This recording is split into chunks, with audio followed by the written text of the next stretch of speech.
Good morning students. आज हम geography का चैप्टर नंबर 11 डिस्कस करेंगे, ह्यूमन एनवायरनमेंट इंटरेक्शन। ओके, जो कि है आपका ट्रॉपिकल एंड सब ट्रॉपिकल रीजन। अब पिछली दो क्लासेस में हमने डेजर्ट के बारे में पढ़ा, दूसरी क्लास में हमने ग्रासलैंड्स के बारे में पढ़ा। आज हम पढ़ेंगे ट्रॉपिकल सब ट्रॉपिकल रीजन्स कैसे होते हैं। अब इसमें ट्रॉपिकल सब ट्रॉपिकल रीजन का मतलब क्या था? ट्रॉपिकल रीजन ऐसे रीजन होते हैं जहाँ पर गर्मी बहुत ज़्यादा पड़ती है, इसके साथ साथ वहाँ पर बारिश भी बहुत ज़्यादा होती है। ये होता है ट्रॉपिकल रीजन का मतलब, बिकॉज वहाँ पे गर्मी जितनी ज़्यादा पड़ती है उसके साथ साथ वहाँ पे बारिश भी बहुत ज़्यादा होती है। वेयर एज सब ट्रॉपिकल रीजन को हम टेम्परेट रीजन भी कहते हैं। इस रीजन में मॉडरेट अमाउंट ऑफ टेम्परेचर रहता है, जिसका मतलब कि गर्मी के समय गर्मी, ठंड के समय ठंड। मौसम जो रहता है वो क्वाइट नॉर्मल रहता है। हम यूँ नहीं बोल सकते कि वहाँ पे जो टेम्परेचर वो ज़्यादा एक्सट्रीम कंडीशंस पे पहुँच जाते हैं। ट्रॉपिकल रीजन्स में एक्सट्रीम कंडीशन में बहुत ज़्यादा टेम्परेचर समर से बहुत ज़्यादा हाई होता है, और उसके साथ साथ थ्रू आउट द ईयर वहाँ पे समय समय पर बारिश होती रहती है। सब ट्रॉपिकल रीजन में डिपेंड करता on the type of season. जैसे लाइक सब ट्रॉपिकल रीजन्स में लाइक हमारे यहाँ तो हमारा जो क्लाइमेट है वो सब ट्रॉपिकल क्लाइमेट है, जिसका मतलब ये होता है कि गर्मी के समय गर्मी, ठंड के समय ठंड, बारिश के मौसम के समय बारिश ही होना। सो ऐसे टाइप के क्लाइमेट को हम बोलते हैं सब ट्रॉपिकल। अब इस चैप्टर में हमें दो रीजन पढ़ना है, ट्रॉपिकल एंड सब ट्रॉपिकल। तो ट्रॉपिकल रीजन के लिए हम जाएंगे अमेज़न बेसिन पे, या अमेज़न में के जो पोर्शन है जो कि विश्व का सबसे लार्जेस्ट आप ये बोल सकते हो जंगल है। Okay, Amazon. इसके साथ साथ हम जाएंगे सब ट्रॉपिकल रीजन में, जो कि हमारा गंगा ब्रह्मपुत्र रीजन है। ओके, गंगा ब्रह्मपुत्र रीजन जहाँ पर हमारा उत्तर प्रदेश, बंगाल, उत्तराखंड, ये वाला जो बेल्ट है, असम, ये वाला जो बेल्ट है, इसको बारे में हम पढ़ेंगे। और वहाँ के लोगों की लाइफस्टाइल कैसी है, वहाँ पे कौन सी क्रॉप्स ग्रो की जाती हैं, इन सब चीज़ों के बारे में हम जानेंगे। जैसे आप चैप्टर को स्टार्ट करते हैं ऑन पेज नंबर 87, तो आपको वर्णन दिखाई देता है, जहाँ पर ग्रीन कलर में आपको अमेज़न बेसिन के बारे में इंफॉर्मेशन मिलेगी मैप में, और येलो कलर में अपना Ganga Brahmaputra region. Okay, so this is the map, और ये जो कॉन्टिनेंट है it is south of America. Okay, इस कॉन्टिनेंट को साउथ ऑफ अमेरिका में अमेज़न बेसिन है, और ये हमारे भारत में गंगा ब्रह्मपुत्र रीजन है। ओके, तो इस चैप्टर में हम बस यही जानना है, जैसे लास्ट दो चैप्टर्स में जाना था कि वहाँ के फीचर्स क्या हैं, वहाँ की टोपोग्राफी कैसी है, इन सारे ज्योग्राफिकल फीचर्स के बारे में जानना है। अगर हम बात करें अगर ज्योग्राफिकल फीचर, हमारे अमेज़न बेसिन सबसे पहले हम रहेंगे, जो कि सिचुएट करता है साउथ अमेरिकन कॉन्टिनेंट में। Okay, the Amazon basin is the largest water share. आप सभी जानते हैं द अमेज़न जो रिवर है, और उसका फॉरेस्ट भी सबसे वर्ल्ड का लार्जेस्ट है, एज वेल एज उसकी जो रिवर है अमेज़न, जिसको हम बेसिन के नाम से ना, अमेज़न बेसिन मतलब अमेज़न रिवर, वो वर्ल्ड की सबसे लार्जेस्ट रिवर है, जिसका area around 6.1 million square kilometre. उस रिवर का area approximately 6.1 million square kilometers है। The river basin lies in the equatorial regions of the southern hemisphere. It extends between 10 degree north to 10 degree south latitude. इसमें कुछ इसके latitudinal extent दे रखे हैं। Okay, जो कि आपको मैप में दिखेंगे कि कहाँ से कहाँ तक के बीच में ये लैटिट्यूड्स रन कर रहे हैं। तो इसकी जो एक्सटेंशन जो दे रखा 10 degree north to 10 degree south latitudinal extent दे रखा है। इसको आप मैप में बहुत इजीली देख सकते हो, वहाँ पे लॉन्गिट्यूड्स एंड लैटिट्यूड्स बने हुए हैं। ओके, अब वहाँ का वेदर के बारे में जानते हैं। वहाँ की वेदर कंडीशंस कैसी है, मीन्स वहाँ का जो वेदर कंडीशन है वो थोड़ा अनप्रिडिक्टेबल है। इसका एक और बड़ा रीज़न जो है कि अमेज़न जो बेसिन आता है ये इक्वेटोरियल रीजन में आता है। इक्वेटोरियल रीजन है जहाँ से इक्वेटर पास होता है, तो जिसकी वजह से टेम्परेचर बहुत ज़्यादा गर्मी होती है, सिंस बिकॉज सनलाइट जो है पूरी इक्वेटर रीजन में सबसे ज़्यादा पड़ेगी। ओके, क्योंकि वो बीच में है, तो सनलाइट बहुत ज़्यादा पड़ने की वजह से वहाँ पे गर्मी बहुत ज़्यादा होती है। इसके साथ साथ क्लाइमेट जो है वो वेट रहता है। वेट क्लाइमेट मतलब साल भर थ्रू आउट द ईयर वहाँ पर बारिश होती है। दिन में टेम्परेचर ज़्यादा रहता है, रात में घट जाता है। Okay, The amount of rainfall depends on time of the year. It is quite difficult to classify a particular time of year as rainy due to fluctuation and inconsistency in the precipitation pattern of the region. और कहीं ना कहीं वहाँ पे जो rainy season को predict करना impossible है, क्यों? किसी भी टाइप के पैटर्न नहीं है कि किसी स्पेसिफिक मंथ में सबसे ज़्यादा बारिश होती है। बारिश जो होती है वो अपने हिसाब से हो जाती है, अनप्रेडिक्टेबल है, कभी भी बारिश हो सकती है। ऐसा है कि इस साल मान लो अगस्त सितंबर में बहुत ज़्यादा बारिश हुई, तो अगले साल अगस्त सितंबर में बारिश ना होते हुए ये दिसंबर जनवरी में सबसे ज़्यादा बारिश हो रही है। तो वहाँ का जो रेनी सीज़न है, वहाँ का जो क्लाइमेटिक कंडीशंस है, यहाँ वहाँ के जो वेदर फिनोमिना है वो काफ़ी अनप्रेडिक्टेबल है। फ्लक्चुएशन रहता है, किसी महीने में बहुत ज़्यादा बारिश होती है, किसी महीने में बहुत कम बारिश होती है। ओके, लेवल ऑफ ह्यूमिडिटी यानी कि presence of water in the air वो बहुत ज़्यादा है, जिसकी वजह से बहुत ज़्यादा गर्मी भी होती है और इसके साथ साथ बारिश होने के चांसेस भी ज़्यादा रहते हैं। ओके, अमेज़न जो है वो वर्ल्ड की लार्जेस्ट रिवर टेरेन या उससे माना जाता है। सिंस लार्जेस्ट रिवर है तो उसमें वॉल्यूम ऑफ वाटर भी सबसे ज़्यादा कैरी करके रखता है। Okay, it is the longest river in the world after Nile. Nile जो रिवर हमने अफ्रीकन रीजन में पढ़ी थी जब हम डेजर्ट पोर्शन पर थे, वो विश्व की सबसे लंबी नदी है। लंबी यानी लंबाई में। ओके, लार्जेस्ट रिवर का मतलब होता है उसकी उसकी जो चौड़ाई है, ओके, वो सबसे बड़ी है। अब अगर हम अमेज़न रिवर की बात करें तो नाइल के बाद सेकंड नंबर में आती इन टर्म्स ऑफ उसकी लेंथ में, उसकी लंबाई में, यानी कहाँ से कितनी लेंथ तक वो जा रही है। ओके, सो इस सेकंड पोजीशन पे आती है। As a tree has a trunk and branches, similarly river system is also made up of main river and tributaries. और कोई भी रिवर हो, चाहे वो गंगा ब्रह्मपुत्र हो, चाहे वो अमेज़न हो, वो वेरियस ट्रिब्यूटरीज से बनती है। जैसे लाइक एक पेड़ होता है, उसके अलग अलग शाखाएं होती हैं, ठीक है। ऐसे ही रिवर्स की भी डिफरेंट ट्रिब्यूटरीज होती है, डिफरेंट शाखाएं होती हैं, उसको हम ट्रिब्यूटरीज बोलते हैं। इन सब से मिलकर रिवर अमेज़न बनी है। रिवर अमेज़न में ऐसे कम से कम 500 अदर रिवर्स जुड़ के ऐसे ट्रिब्यूटरीज हैं जो कि पूरे अमेज़न रिवर में आके मिलती हैं और पूरे रिवर सिस्टम चलता है। ओके, अब अमेज़न बेसिन की अगर हम बात करें, अमेज़न रिवर की हम बात करें, तो 40% of the south America continent जो है उसमें ये फ़्लो होती है, जिसमें से 7 साउथ अमेरिकन कंट्रीज़ में फ़्लो होती हैं, जिसमें Brazil, parts of Bolivia, Peru, Ecuador, Colombia और कुछ हिस्से वेनेजुएला और गुयाना के, इन कंट्रीज़ में ये रिवर फ़्लो होती है। ओके, इसके साथ साथ इस रीजन में सबसे लार्जेस्ट ट्रॉपिकल रेन फॉरेस्ट भी है। ट्रॉपिकल रेन फॉरेस्ट हम पढ़ चुके हैं, ऐसे फॉरेस्ट जो कि थ्रू आउट द ईयर हरे भरे रहते हैं।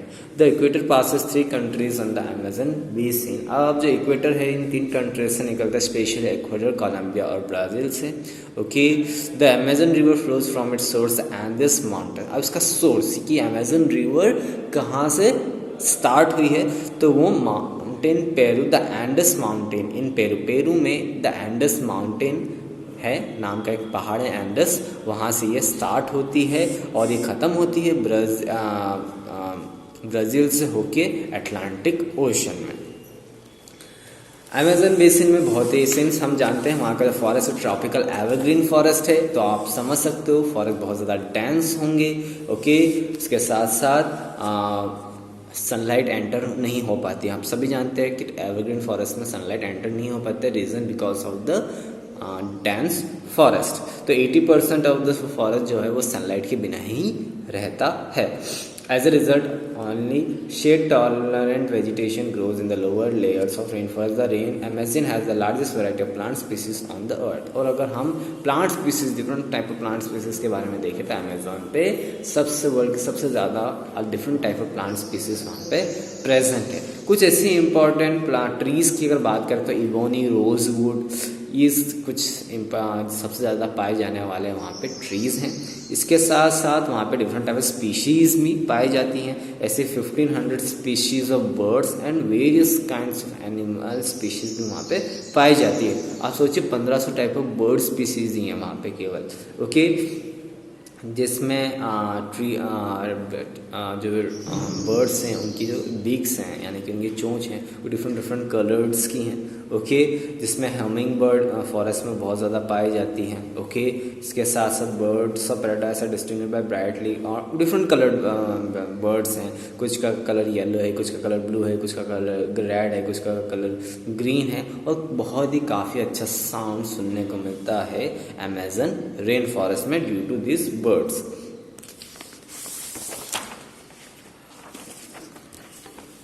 अब अगर हम अमेज़न रेन फॉरेस्ट में बात करें एनिमल्स की, तो वहाँ पे लार्ज स्पीशीज़ ऑफ आपको मंकीज़ की मिलेगी, different kind of species of monkeys मिलेंगी।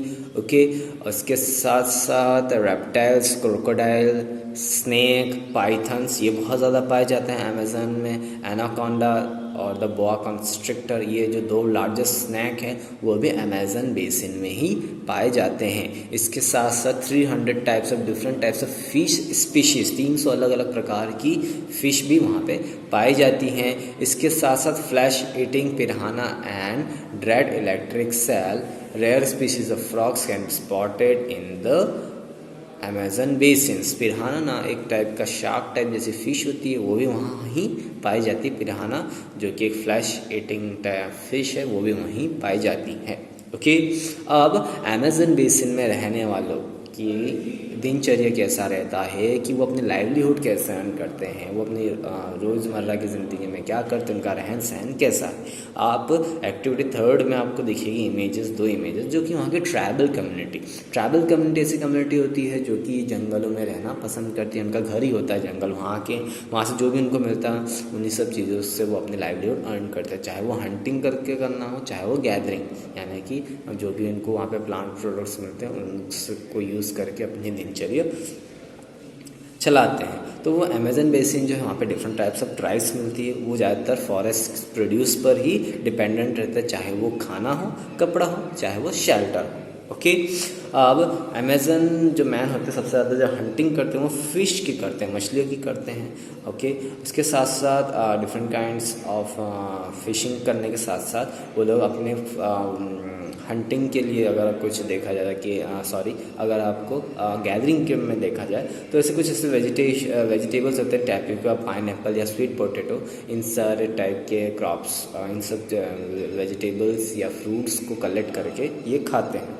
ओके, इसके साथ साथ वहाँ पे कैश क्रॉप्स भी ग्रो की जाती है। कैश क्रॉप्स ऐसी क्रॉप्स होती है जिससे कि वो पैसा अर्न कर सके। स्पेशली जो कॉफ़ी होती है, मेज़ होते हैं, कोको होते हैं, वो इस रीजन में ग्रो होते हैं। कॉफ़ी सभी जानते हैं, मेज़ भी सभी जानते हैं, मक्का होता है। कोको यानी कि एक ऐसी सीड कोको एक ऐसी सीड होती है जिससे कि चॉकलेट्स बनती हैं। ओके, तो ये कुछ 3 टाइप्स ऑफ कैश क्रॉप्स है जो वहाँ पे ग्रो की जाती है। अब बात करते हैं वहाँ पे क्रॉप्स ग्रो करने का पैटर्न कैसा है। वहाँ पे जो है heat slash and burn type की फार्मिंग की जाती है, जिसको कि हम हमारे ज्योग्राफी में हम शिफ्टिंग कल्टीवेशन कहते हैं, जो कि हमारे यहाँ भी नॉर्थ ईस्टर्न जो पोर्शन है वहाँ पे किया जाता है। क्या करते हैं लोग, जंगल के हिस्से को क्लियर करते हैं, वहाँ पे खेती बाड़ी करते हैं। 6 महीने के लगभग जब वो खेती बाड़ी नहीं कम्प्लीट हो जाती, कल्टीवेशन होता है, तो उस पोर्शन को जलाने के लिए छोड़ देते हैं। फिर उसके बाद वो कहीं दूसरी जगह जाते हैं, फिर उस जंगल के एरिया को क्लियर करते हैं, फिर वहाँ पे खेती बाड़ी करते हैं। तो वहाँ पर भी 6 महीने का समय लगता है। तो बाय द टाइम 6 महीने तक उस बैरन लैंड पे कुछ नहीं करते हैं वो लोग, कुछ अदर टाइप की वेजिटेशन ग्रो नहीं करते हैं। तो इस दौरान क्या होता है, एक टाइप की ऐसी मान्यता है कि इस दौरान 6 महीने जब तक उसमें क्रॉप्स हम ग्रो नहीं करेंगे तो तब तक उस सॉइल की न्यूट्रिशनल वैल्यू वापस से आ जाएगी, एंड एज अ रिजल्ट हम वापस वहाँ पर जब वहाँ पर वो लोग उनका कल्टीवेशन कम्प्लीट होगा तो वापस से उस खेत को वापस जला के इस खेत पर आ जाएंगे जो ये छोड़ के गए थे। तो ऐसे ये लोग साइकिल करते रहते हैं। ऐसे स्लैश एंड बर्न फार्मिंग इसको कहा जाता है, अमेज़न बेसिन में मोस्टली प्रोमिनेंट है। ओके, इसके साथ साथ अगर हम ट्राइबल कम्युनिटी की स्टेपल डाइट की बात करें, तो हमारी स्टेपल डाइट क्या है, दाल रोटी है ना, जो हमें स्पेशल अगर हमें स्टेपल डाइट की हम बात करें तो हमारे एमपी में रोटी जो है वो यानी गेहूँ से बना हुआ जो प्रोडक्ट है वो हमारे लिए स्टेपल डाइट का काम करता है।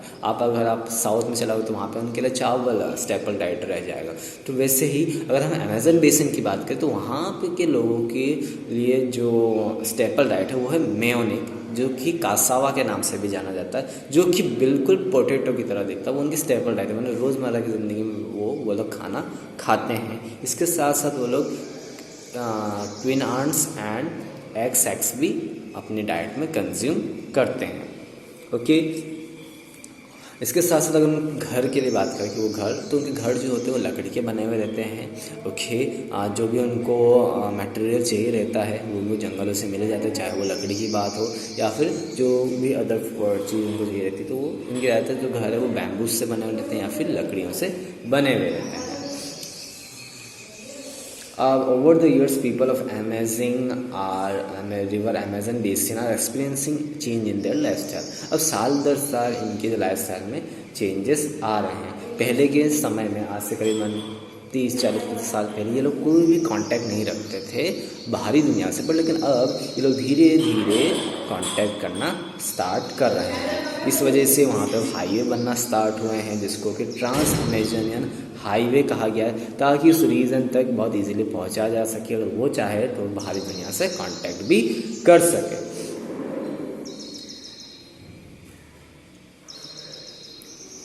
बट लेकिन सिंस वहाँ पे अब डेवलपमेंट एक्टिविटीज़ बढ़ रही है, तो वहाँ पे रेन फॉरेस्ट का डिस्ट्रक्शन होता जा रहा है। लार्ज एरिया ऑफ फॉरेस्ट जो डिसअपियर होता जा रहा है, क्योंकि ह्यूमन इंटरवेंशन की वजह से, जैसे लाइक अगर रोड्स बनानी है, हाईवे बनाना है या कम्युनिकेशन सेटअप करना है, तो क्या होगा कि हमें जंगल को क्लियर करना होगा। तो इस वजह से सिंस वहाँ पे डेवलपमेंट होता जा रहा है, तो ह्यूज फॉरेस्ट जो है उनको डिस्ट्रॉय किया जा रहा है। इसके साथ साथ जब वहाँ पे बहुत ज़्यादा टिम्बर वुड मिल सकता है, तो फॉरेस्ट की कटाई हो रही है, जिसकी वजह से वहाँ पे अब वेजिटेशन कवर जो है वो कम होता जा रहा है। Since region receives high rainfall inadequate forest cover result in top soil being washed away. अब रीज़न नुकसान क्या, कि अगर आप जंगल को काट दोगे तो क्या होगी, वहाँ की जो सॉइल है वो वॉश आउट होना स्टार्ट हो जाएगी, क्योंकि कहीं ना कहीं जो पेड़ पौधे होते हैं वो जंगल की मिट्टी को पकड़ के रखते हैं। सिंस अब आप जंगल ही काट दोगे, वहाँ पर बारिश सबसे ज़्यादा होती है, तो ड्यूरिंग द रेनी सीजन जितनी भी सॉइल होगी वो सारी वॉश आउट हो जाएगी, और कहीं ना कहीं किसी दिन ये जो रेन फॉरेस्ट है पूरी तरीके से बैरन लैंड में कन्वर्ट हो जाएगा। Okay, due to the human intervention. So कहीं ना कहीं हमें इस चीज़ का ध्यान रखना है कि चाहे हम डेवलपमेंट कर रहे हैं, बट लेकिन हमें ये ध्यान भी रखना है कि नेचर का इकोलॉजिकल सिस्टम या इकोलॉजिकल बैलेंस को डिस्टर्ब नहीं करना है। Okay, so the next topic is about our Ganga Brahmaputra basin. Okay, Ganga Brahmaputra basin है ना, गंगा ब्रह्मपुत्र रिवर गंगा ब्रह्मपुत्र जो बेसिन है या रिवर है, ये लाई करता है on the temperate zone as we know, जैसा हमारा यहाँ का टेम्परेचर है।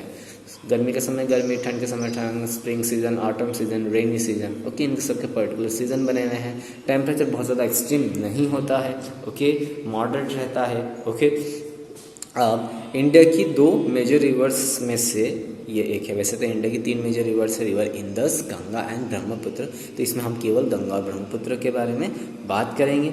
ओके, अब इन गंगा ब्रह्मपुत्र बेसिन में अगर हम रिवर गंगा की बात करें, तो इस जैसे कि हमने अमेजन बेसिन की, वहाँ पे 500 अदर रिवर्स मिल के उस पूरी अमेजन बेसिन को बनाने की 500 उसकी अलग अलग शाखाएं थी जो उसको मिल के बनाई थी। इससे वैसी ट्रिब्यूटरीज गंगा की भी हैं, जिसमें रिवर घाघरा, सोन, चंबल, गंडक, कोसी, ये कुछ ऐसी रिवर्स है जो कि रिवर गंगा को में आके मिलती हैं। इसके साथ साथ रिवर ब्रह्मपुत्र में अगर हम बात करें तो इसकी भी ट्रिब्यूटरीज है, दिबांग, लोहित, सुबानसिरी, मानस, तिस्ता, धानसिरी, कुछ रिवर्स ऐसी हैं जो कि रिवर ब्रह्मपुत्र में आके मिलती हैं, इनके ट्रिब्यूटरीज हैं। और ये दोनों रिवर गंगा और ब्रह्मपुत्र एक साथ मिलके कहाँ ड्रेन होती है, बंगाल की खाड़ी में, बे ऑफ बंगाल में।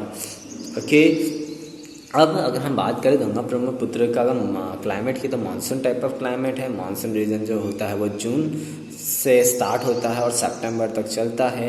ओके, सिंस एरिया जो है वो मानसून प्रोन एरिया रहता है, मतलब मानसून पे डिपेंडेंट रहता है। ओके, इसके साथ साथ विंटर समर्स बहुत ज़्यादा गर्म रहते हैं, विंटर कूल रहते हैं, लाइक जो normal temperature of the Brahmaputra basin region. अब वेजिटेशन कवर की बात करें तो यहाँ पे आपको अलग अलग टाइप के लैंडफॉर्म्स दिख जाएंगे। अगर ब्रह्मपुत्र बेसिन की तरफ जाओगे तो वहाँ पे आपको पहाड़ी इलाका दिखा। इनफैक्ट अगर आप गंगा बेसिन की तरफ बात करोगे तो आपको हिमाचल प्रदेश वाला जो रीजन है वो पूरा आपको माउंटेनियस रीजन दिखेगा। आप अगर उत्तर प्रदेश और कोलकाता और बिहार में आ जाएंगे तो ये आपको प्लेन रीजन्स आपको दिखेंगे। ओके, अब जैसे लाइक अगर हिली बेसिन की बात करें तो इसमें उत्तराखंड हो गया, सिक्किम, अरुणाचल, असम। तो यहाँ पर आपको सिंस माउंटेन एरियाज है तो यहाँ पे माउंटेन एंड फॉरेस्ट दिखेंगे। तो यहाँ पे आपको ट्रीज़, आपको पाइन, कॉनिफेरस ट्रीज़, डिओडर, इन टाइप के ट्रीज़ आपको दिखने मिलेंगे। इसके साथ साथ अगर हम प्लेन एरियाज़ में आएंगे तो आपको टीक, साल, पीपल इस टाइप के आपको ट्रीज़ आपको देखने को मिल जाएंगे। अगर आप कोस्टल रीजन में चले जाएंगे बे ऑफ बंगाल में तो वहाँ पे आपको सुंदरबन डेल्टा मिल जाएगा। तो वहाँ पे आपको मैनग्रोव फॉरेस्ट मिल जाएंगे। मैनग्रोव फॉरेस्ट ऐसे फॉरेस्ट होते हैं जो कि सलाइन वाटर में सर्वाइव कर सकते हैं। ओके, अब यहाँ पे जो टाइप ऑफ वाइल्ड लाइफ जो एनिमल्स में पाए जाते हैं वो एलिफेंट, टाइगर, डियर, मंकी ये ज़्यादा पाए जाते हैं। ओके, इनफैक्ट जो वन हॉर्न राइनोसोरस है वो असम में ब्रह्मपुत्र प्लेन्स में पाया जाता है। इसके साथ साथ हमारा रॉयल बंगाल टाइगर है, क्रोकोडाइल है, एलिगेटर है, वो सुंदरबन के जंगलों में पाया जाता है।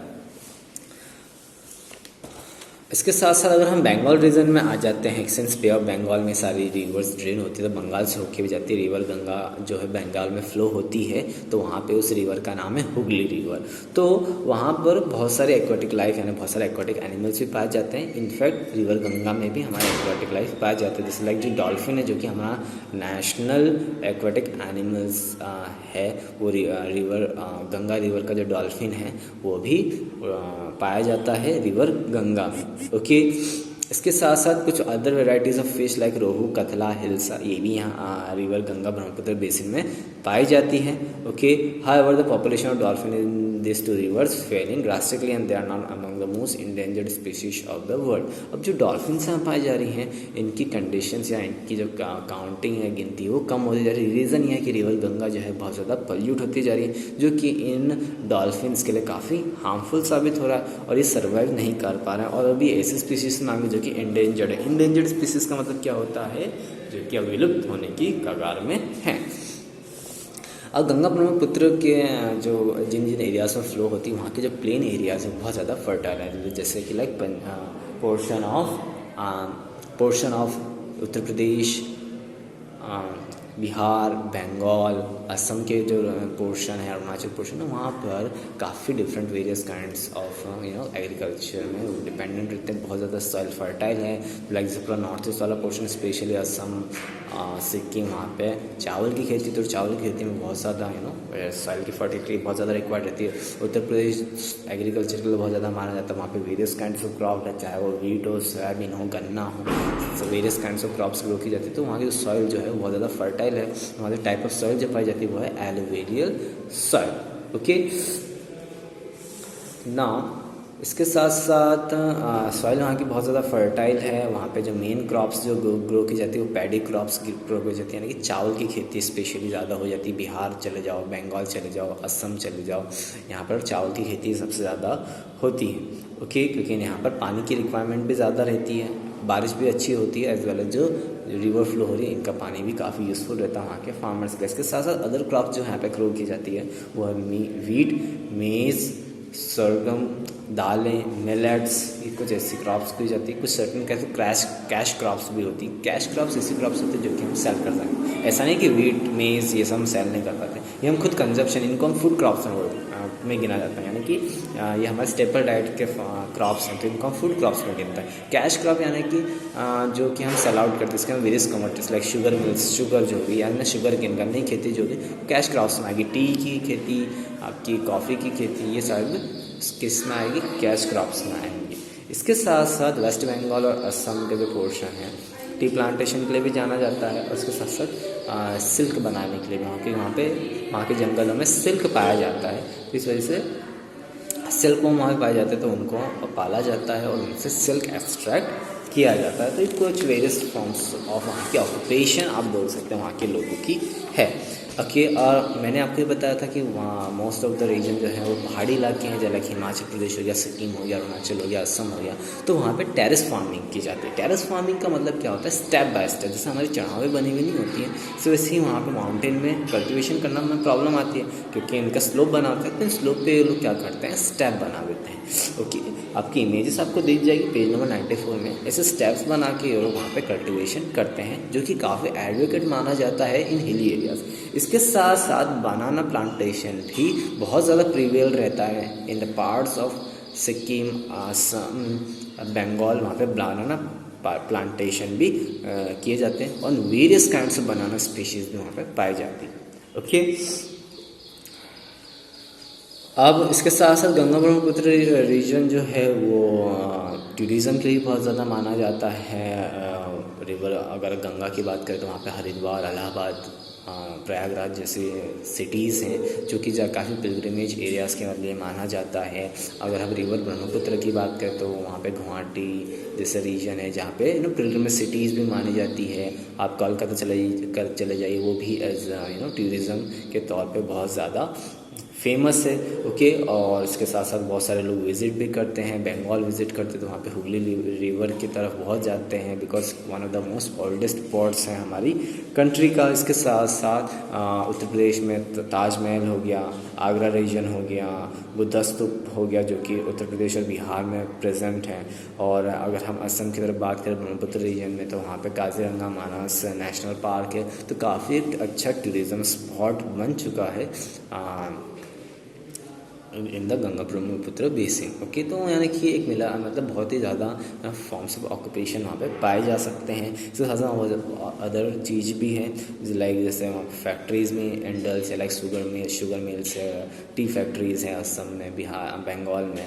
सो आप ये बोल सकते हो कि tourism is also an form of cultivation. इसके साथ साथ फैक्ट्रीज़ भी हैं। इसके साथ साथ वहाँ पे एक और चीज़ जो होती है वो है मछली पालन यानी फिशिंग भी की जाती है in the river Ganga and Brahmaputra region. बहुत सारे ऐसे मछुआरे आपको बंगाल रीजन में दिखेंगे जो इनकी मेन प्राइमरी ऑक्यूपेशन ही फिशिंग है। बट लेकिन since river Ganga and Brahmaputra polluting day by day, तो कहीं ना कहीं इनकी लाइफ जो ऑक्यूपेशन पर कहीं ना कहीं खतरा मंडता आ रहा, because fish can not survive this days due to the pollution of water. तो कहीं ना कहीं रिवर गंगा को साफ करना रिक्वायर्ड है, otherwise a section of society will suffer very much। Okay, अब कुछ इम्पोर्टेंट टाउन्स की अगर हम बात करें तो वहाँ पर लाइक अगर हम बात करें गंगा ब्रह्मपुत्र रीजन में तो रिवर गंगा पर इलाहाबाद, कानपुर, वाराणसी, लखनऊ, पटना, कलकत्ता कुछ ऐसे रीजन से जहाँ पे पॉपुलेशन भी बहुत ज़्यादा है, 10 लाख से ज़्यादा की पॉपुलेशन है। उत्तराखंड जो है वो पूरा देव नगरी का माना जाता है। ओके, रिवर अगर आप नॉर्थ ईस्ट में ब्रह्मपुत्र रीजन में देखें तो अरुणाचल में there are various tourist place for the Buddhist monasteries वहाँ पे बनी हुई है। असम में काजीरंगा पार्क है, मानस टाइगर रिजर्व हैं। ओके, तो there are very much areas which are known for attracting peoples for work as well as for tourism also in the Ganga Brahmaputra basin। Okay, यहाँ पर आपका चैप्टर कंप्लीट होता है। आज के लिए इतना ही। Thank you.